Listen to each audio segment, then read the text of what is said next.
I'm going to try to do this again. And if I can't do it, I'm just going to quit for today. I don't know if this would be part 2 or 3. I don't know. Doesn't matter.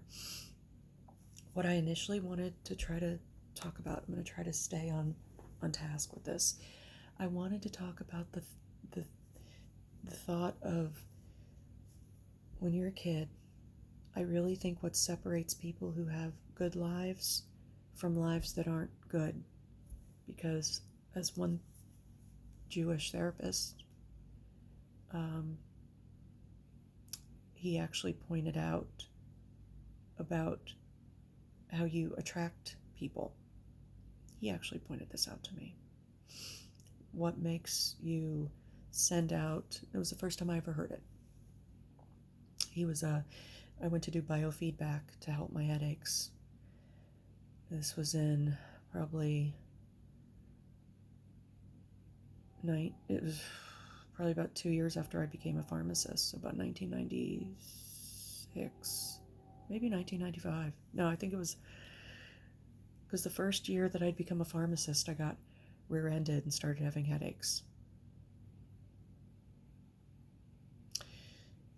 Anyway, he pointed out, because he did a full intake of he does an intake of your life before you do the biofeedback. He did these personality tests on me, told me that I did not suffer from borderline personality disorder or narcissist disorder, but he did say I was a codependent. Told him about my family. I'm not going to say what he said about, from what I told him, he said some things about my mom, my sister, and my brother, and anyway,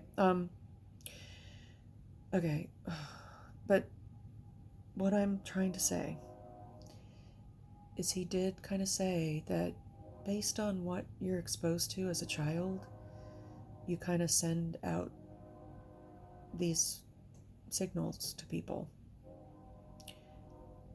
of kind of what you'll allow and what you won't allow as a person. And you can attract people who are bad people, who will victimize you. And I think I realize that if you're a child and you don't come from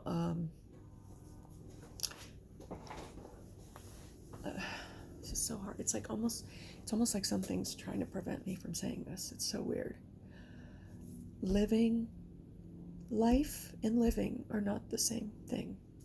This is what came to me this morning. You can be given a life, you can be born,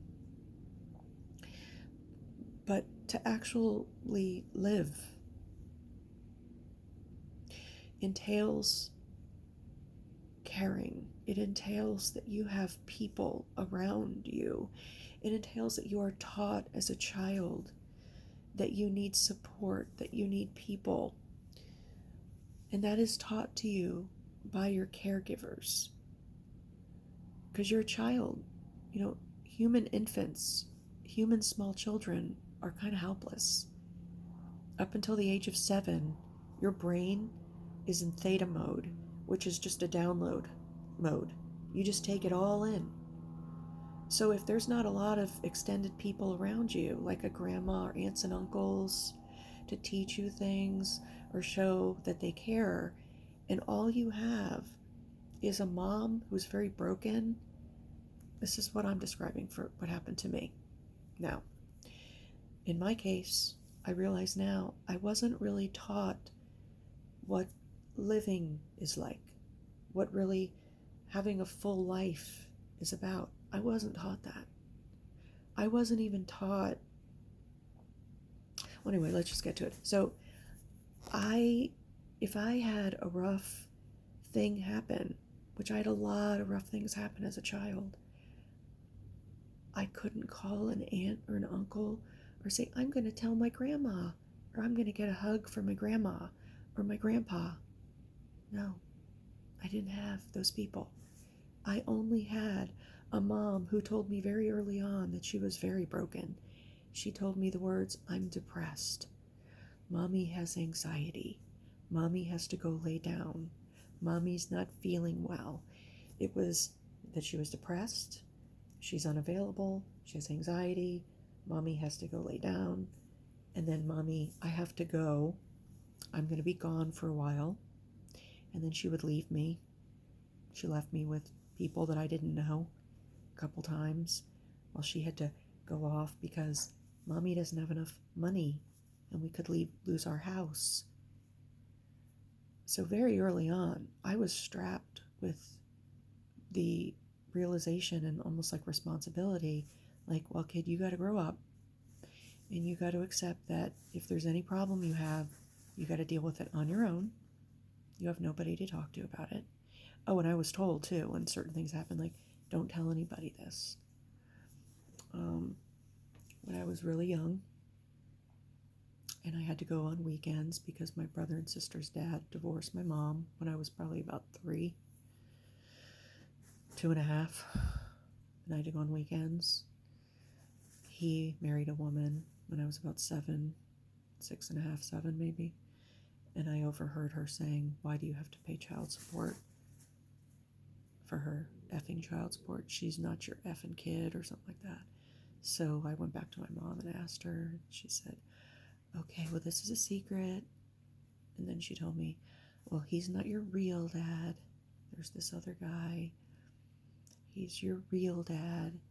And then she proceeded to tell me every adult detail about this guy, my real dad, what his name was, that he wanted me to have an abortion. He wanted her to have an abortion. And then she told me, that would have meant that you would have died. You wouldn't have been born. So right away, I'm like, okay. So this guy didn't want me. My real daddy.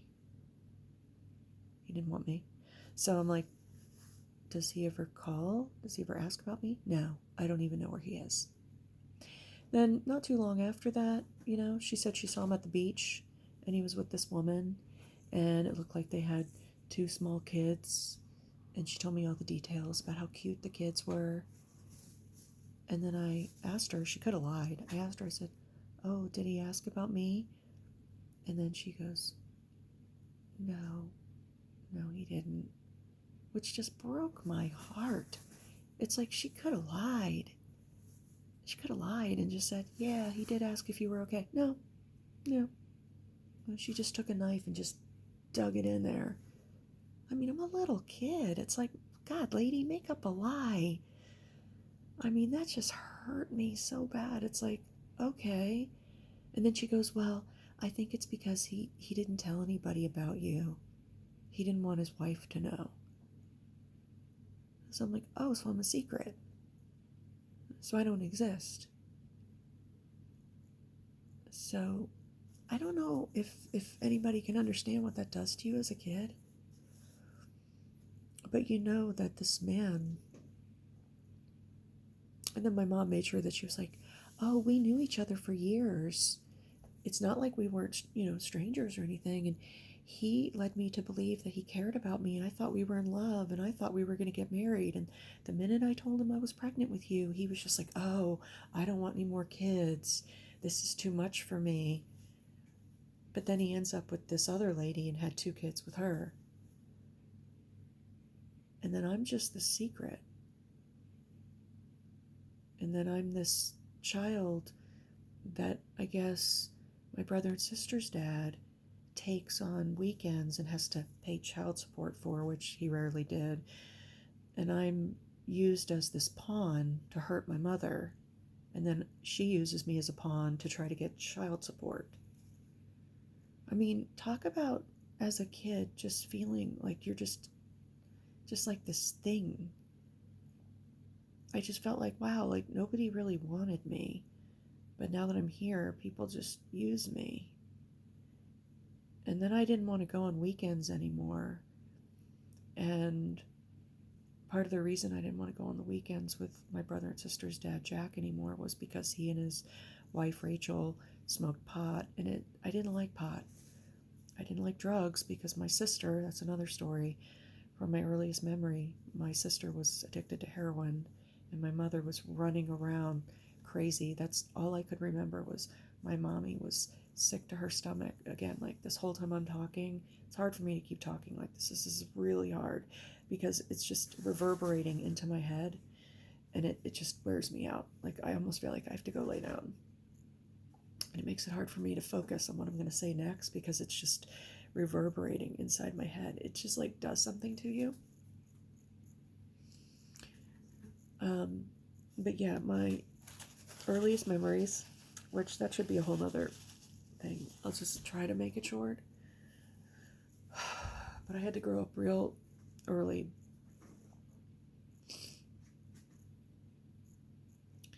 Because my first thoughts weren't about, oh, let me go play, let me go be a kid, let me just be carefree. It was like, no, my mother was crying her eyes out and begging anybody she could to help her with her daughter who was dying because she was addicted to heroin.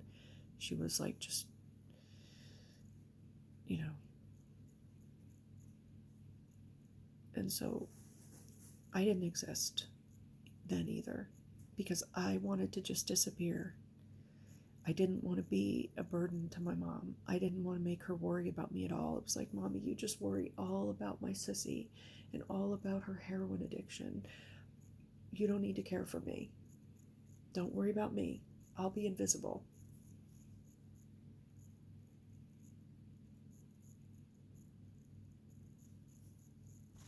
That's what addiction does in families. It makes, I don't think people realize, but it makes the youngest kid, that's what it did in my case.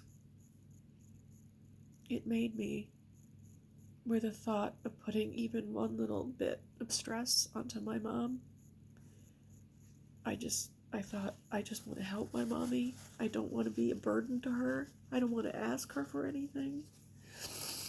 Because I thought that would just be so selfish while she was having to worry about my sissy. So, I mean, from an early age, I had these themes of my mom telling me that her mommy died of cancer. That was another thing. She told me this story so many times when I was really young. That her mommy died of breast cancer. And that she never... This is another thing I do. I just start rocking when something's stressful. She looked at the sky after her mom died, and she never thought it looked blue again. That's how depressed. She was never. I mean, when you tell your child, and you're a mother, Mommy was never happy again ever in her life. I'm sorry. You have a depressed mommy. I'm sorry. As a kid, that does something to you because you think, well, I don't want to ever ask my mommy to do anything with me or play with me or try to be happy with me because she just can't. That would be too much for me to ask of her.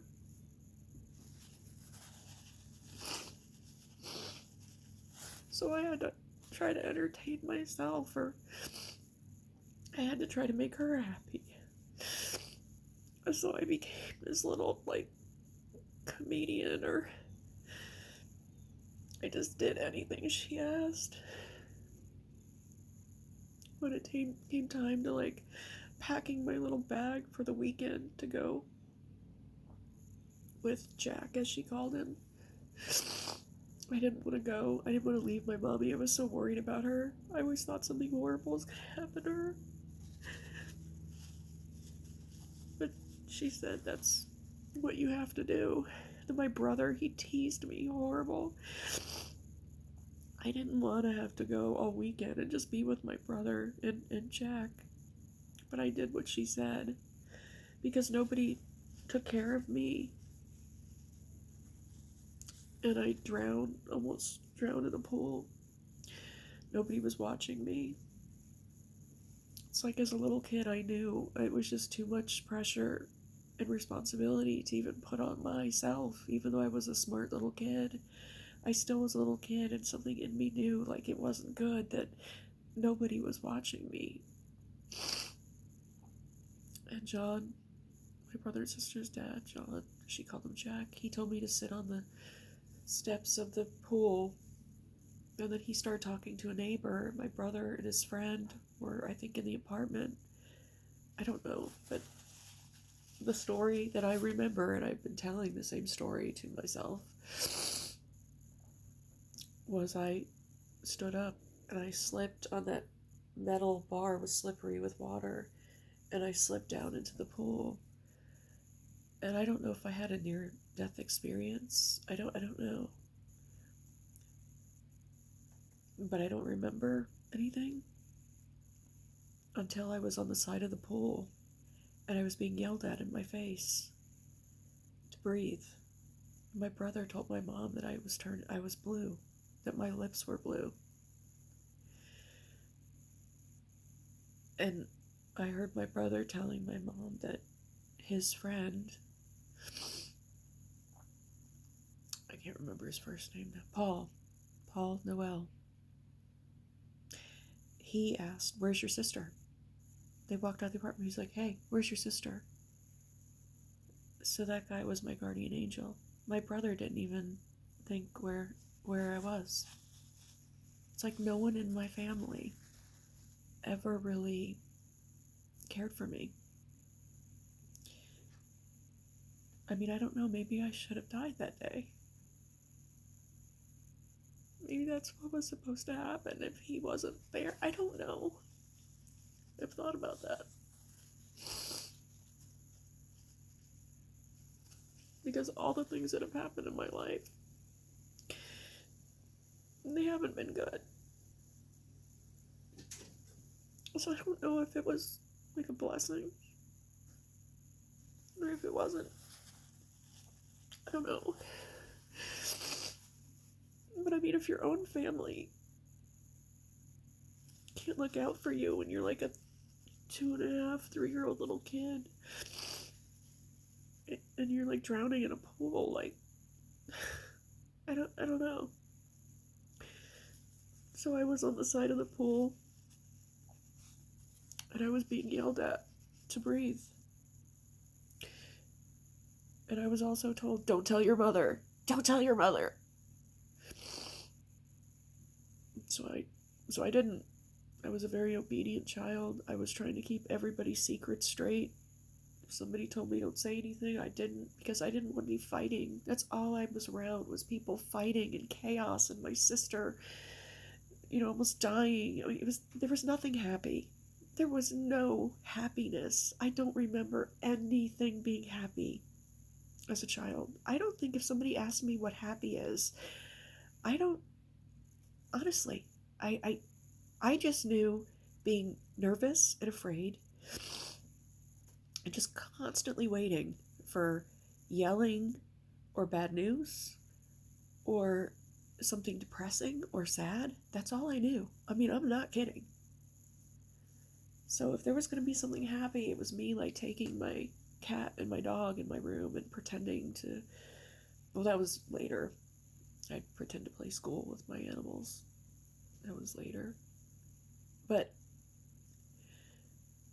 And then my brother, blurted it out and told my mom that I drowned in the pool and I was turning blue. And she let me go the next weekend. Right back. Even though I didn't know how to swim. I mean, how much could you really care about your child if you heard they almost drowned in a pool and the next weekend you let them go again with the same son and ex-husband that weren't watching your child? It's like I really don't feel like I don't think I ever really had any value to anyone as a child. I was just like this thing that was around a bunch of narcissists. So if I could be used for some reason, then I was of value. If if I couldn't be used for something, then I wasn't. I don't know. That's it. It's 20 minutes. I don't know. I was going to talk about what I want to keep trying to get to is that I feel like as a child, if you are not taught by the adults in your life what living is, what life is about, what life is supposed to be about, which is being around people that care about each other, that show love for each other, not hatred and meanness and addiction and secrets, then it's like you go out into the world and you're so wounded and you don't know how to project, like, hey, do you want to live life with me? Do you want to do life with me? Because you don't know how. You were never shown what life looks like when you have people around you to support you. You don't know what that's like. You don't know how to then project that you want to continue life and living, because you never experienced that. You only got to experience dysfunction and life as just surviving, barely, just clinging to a survival mentality of, well, I'll survive if I get that next paycheck, and if I show him or I show her with this thing I'm going to do by using this kid as a pawn, by using negative aspects of humanity, which is like jealousy and revenge, and using children as pawns to hurt people, like that somehow equates to like living. It doesn't. It does not. And being revengeful and spiteful and hurtful, if that's all you see as a child, and then you're not a narcissist and you're in the opposite end of the spectrum and you become a crippled codependent person, which means you're not taught about boundaries, and then you just go out in the world and you're a fixer and you just want to help because you were around people that all they did was fight and argue and talk about how they just need help, and they have attitudes and they're constantly angry, and you just show up and you're like, okay, they're in a bad mood, I'll just be quiet. And you step on eggshells around these people, and that's all you've ever known. It's almost like you grew up in a dysfunctional concentration camp with these people. That's all you knew. You don't even know how to act around regular people that aren't manipulative and maniacal and mean and distrustful. And you're like, you don't know how to go out into the world and like trust people. So you attract people that do the same shit because you don't even know that nice regular people exist because you never were around any. That's me. That's what I'm getting to. How was I supposed to know? How was I supposed to know? And it was multi-generational. It started with my grandmother that came here from Sweden and hooked up with this nasty, horrific, Irish Catholic, alcoholic narcissist who treated her like a piece of garbage on the side of the road. He was horrible to her, and she didn't survive it. And she didn't survive his family, treating her and her two kids, which my mom was one of those kids, like they were invisible.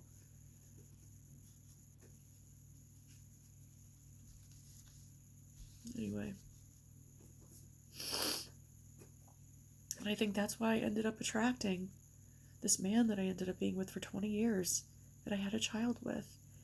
And I didn't realize how wounded and how narcissistic he was until I had a child with him, and he was extremely jealous of our child.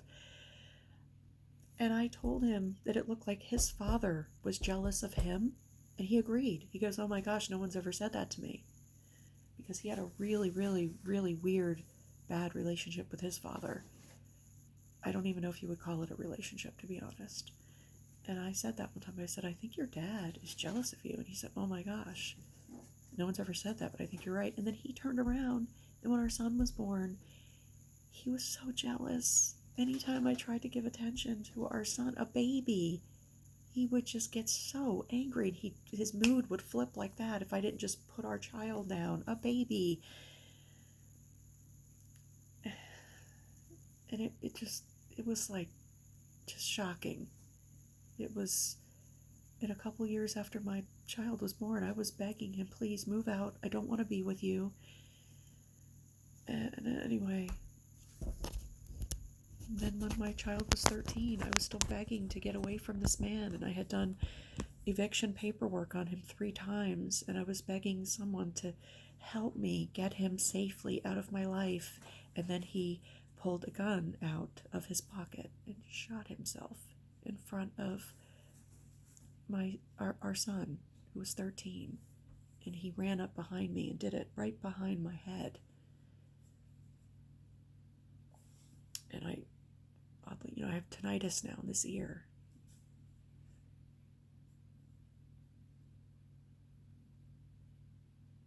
And now my son and I are alone. We're literally all alone. We're in a world with 8 billion people. And we've just been tossed aside, like, over and over again. And what we need more than anything is we need people. And we're just completely isolated.